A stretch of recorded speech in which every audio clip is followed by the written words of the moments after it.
অনেক সময় নানান প্রয়োজনে আমাদেরকে ভিপিএন ব্যবহার করতে হয়। সো ভিপিএন ব্যবহার করার সময় আমাদেরকে যে সমস্যার সমাধান করতে হয় সেটা হলো ফ্রি ভিপিএন। সো আজকের ভিডিওতে আমি ফুল ডিটেলসে দেখিয়ে দেবো কীভাবে আপনারা ফ্রিতে ফ্রি ভিপিএন ইউজ করতে পারবেন। সো ভিডিওটি কোনো প্রকার স্কিপ না করে শেষ পর্যন্ত দেখার রিকোয়েস্ট থাকছে। আর চ্যানেল নতুন দর্শক হয়ে থাকে চ্যানেলটি সাবস্ক্রাইব করে পাশে থাকা বেল আইকনটি বাজিয়ে দেওয়ার রিকোয়েস্ট থাকছে। সো ফ্রি ভিপিএন করার জন্য ফার্স্টে আপনারা যে কাজটি করবেন, আপনাদের ফোনে থাকা প্লে স্টোর অ্যাপ্লিকেশনটি ওপেন করবেন। ওপেন করার পর এখান থেকে সার্চ যে আইকন, এই সার্চ আইকনে ক্লিক করতে হবে। এই সার্চ আইকনে ক্লিক করে এখানে লিখতে হবে লায়ন ভিপিএন। এখানে লিখতে হবে লায়ন ভিপিএন।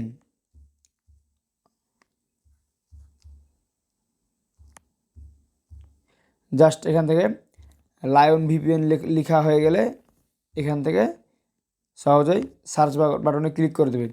সো সার্চ বাটনে ক্লিক করার পর আপনাদের সামনে ঠিক এরকম একটি ইন্টারফেস শো হবে।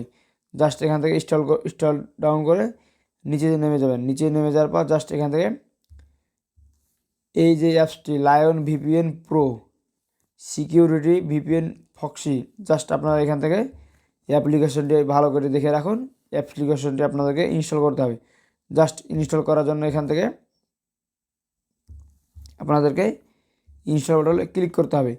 সো ইনস্টল বাটনে ক্লিক করার পর অ্যাপসটি ইনস্টল শুরু হবে। জাস্ট আপনাদেরকে এখান থেকে একটু ধৈর্য ধরে দেখতে হবে। জাস্ট এটা ডিপেন্ড করে আপনাদের মোবাইলের নেটের উপরে, যতটা ফাস্ট ততটা তাড়াতাড়ি ডাউনলোড হবে। জাস্ট এখান থেকে ইনস্টল করা হয়ে গেলে এখান থেকে ওপেন বাটনে ক্লিক করে ওপেন করে নিতে হবে। সো ওপেন করে নেওয়ার পর এখান থেকে যে কাজটি করতে হবে সেটি হলো কন্টিনিউ টু অ্যাপস। এই কন্টিনিউ টু অ্যাপসে ক্লিক করতে হবে। এখান থেকে continue to apps same process click করতে হবে। সো ক্লিক করার পর এখান থেকে আপনাদের সামনে এরকম একটি পারমিশন চাইবে। জাস্ট এখান থেকে অ্যালাউ করে দেবেন। সো অ্যালাউ করে দেওয়ার পর এরকম একটি ইন্টারফেস শো হবে। সো এখান থেকে আলাদা কান্ট্রি সিলেক্ট হয়ে থাকবে। জাস্ট আপনারা যে কান্ট্রির ভিপিএন ইউজ করতে চান বা প্রয়োজন হবে জাস্ট সেই কান্ট্রিটি সিলেক্ট করবে। জাস্ট এটি করার জন্য আপনাদেরকে থ্রি ডট আইকনে ক্লিক করতে হবে। সো থ্রি ডট আইকনে ক্লিক করার পর এখান থেকে লিস্ট অফ সার্ভিসেস এখানে ক্লিক করতে হবে।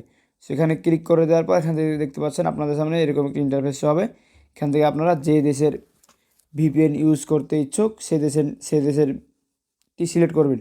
সেখান থেকে দেখতে পাচ্ছেন অনেকগুলো দেশ আছে। জাস্ট আপনারা এখান থেকে যে দেশের ভিপিএন ইউজ করতে ইচ্ছুক সেই দেশটি সিলেক্ট করবেন। জাস্ট আমি এখান থেকে ফ্রান্স ক্লিক করছি। সেখান থেকে ক্লিক করার পর জাস্ট আমি যদি সিম্পলি এখান থেকে এই চাবি আইকনের উপর ক্লিক করি তাহলে কিন্তু ভিপিএনটি সম্পূর্ণ ফ্রিতে কানেক্ট হয়ে যাবে। জাস্ট আপনাদেরকে আমি দেখাচ্ছি। এখানে চাপ দিলাম, এখান থেকে পারমিশন চাইবে ওকে। সো একটু সময় নেবে, দেখতে পাচ্ছেন আমার কিন্তু ফ্রান্সের ভিপিএনটি চালু হয়ে গেছে। সো আপনাদের এখান থেকে যে দেশের ভিপিএনটি প্রয়োজন হবে জাস্ট এখান থেকে সিলেক্ট করে দেবেন, দিয়ে আপনারা ভিপিএনটি ইউজ করতে পারবেন। সো এভাবে আপনারা ফ্রি ভিপিএন কিন্তু ইউজ করতে পারবেন। সো অনেক সময় অনেক ভিপিএনে দেখা যায় যে অনেকগুলো দেশে কিন্তু রেজুলেশন কান্ট্রি সিলেক্ট হয় না বা সে দেশের ভিপিএন ইউজ করা যায় না। সো ভিডিওটি কেমন লাগলো অবশ্যই কমেন্ট বক্সে আপনার মতামত জানাবেন। ভিডিওটি ভালো লাগলে একটি লাইক দিয়ে দেবেন। আর চ্যানেলে নতুন দর্শকে থাকলে এরকম নতুন মজার ভিডিওগুলো মিস না করতে চাইলে চ্যানেলটি সাবস্ক্রাইব করার রিকোয়েস্ট থাকছে। দেখা হবে সামনে আরেকটি মজাদার ইন্টারেস্টিং ভিডিও। ভালো থাকবেন। আল্লাহ হাফিজ।